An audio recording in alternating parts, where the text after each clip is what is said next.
studio artist, and teacher. I work at Indiana University, Bloomington, in the Eskenazi School of Art, Architecture, and Design.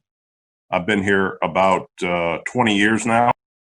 I had some early experiences as once I had dedicated myself to clay with working at Peters Valley Craft Center, which I'm wearing the t-shirt of right now, one of the many lauded programs around the country, like ARROWMONT and Penn and Haystack and Watershed. And as a very young, early artist potter, I got to work there as an assistant one summer and was a personal assistant to Ken Ferguson, among other folks.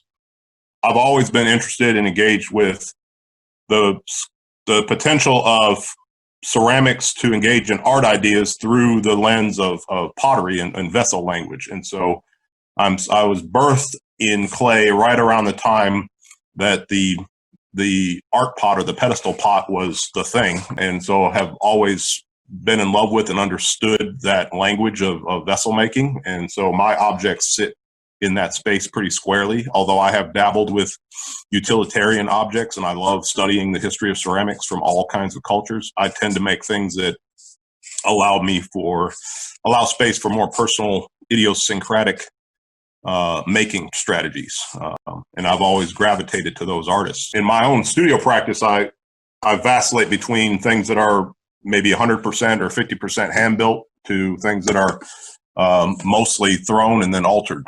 But I think that latter one is where my passion really lies, is that immediacy of moving the wet clay on the wheel and then taking that wet moment and pushing it and pulling it and discovering and coaxing the shape into form, and then playing with it through all those stages from wet to leather hard and dry and beyond to sculpt it into something that is teaching me every minute of the process as much as I'm sort of trying to find my way through it. It's sort of showing me the path.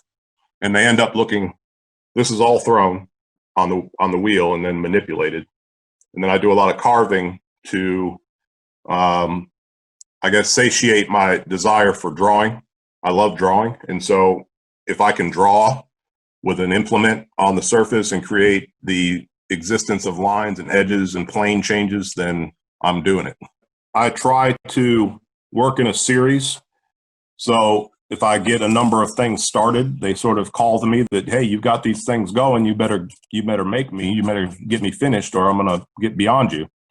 And so if I create the urgency by virtue of starting something, I tend to finish them. So I work in fits and starts. So I might get 6 things going or 10 things going or 3 things going. And depending on how deep each one of them is, I might have a flurry of activity and then they can sit. I'm going to work out here and try to get this last group of 3, what I call cloud scoops now, finished up so I can load them in the bisque. I've been working on them the better part of a week now, just 3 pieces, and then know that I can make 3 more if I want to. So teaching is as fundamental to my interest as making stuff is. I come from a family of artists. My mother and father both have degrees in art from Michigan State University. My mother is a painter and a drawer, and my father got a degree in sculpture, but really worked and taught for much of his life as a teacher of a design school in Lansing called the Community Design Center. He taught drafting and architectural design there for a long time. And so I really got to look over and learn and see how people drafted and use that kind of mechanical drawing style, which I really enjoy and engage with. But I've always felt connected to trying to share my passion through the lens of whatever teaching mode there is, either a quasi-teaching mode or getting the local neighborhood kids together and I teach them how to draw comics because I was into comics and I wanted them to be into comics. And I would look for any excuse to try to share that passion. So I think that teaching is my window for sharing that passion or multiple passions that I have. And I think it's part of my natural disposition to instruct in that kind of way to sort of get people excited. That's all. They throw an idea out. I'll chase their idea. I'll look for openings in what they're interested in and show them how deep that rabbit hole might go. And I'll go down there with them. I'll hold their hand as we travel down that space. And that brings me just as much enjoyment as digging into this clay object that I'm working on right now.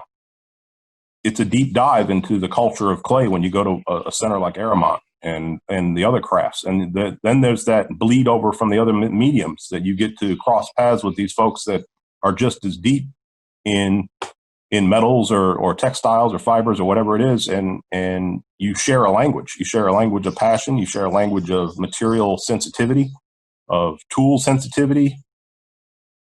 And then you take that home with you and you'll remember it forever. I still talk about that early day at Peters Valley, and I'm 51 years, I'll be 51 this year, and it'll never leave me. And I don't think the experiences that people have at ARROWMONT leave them.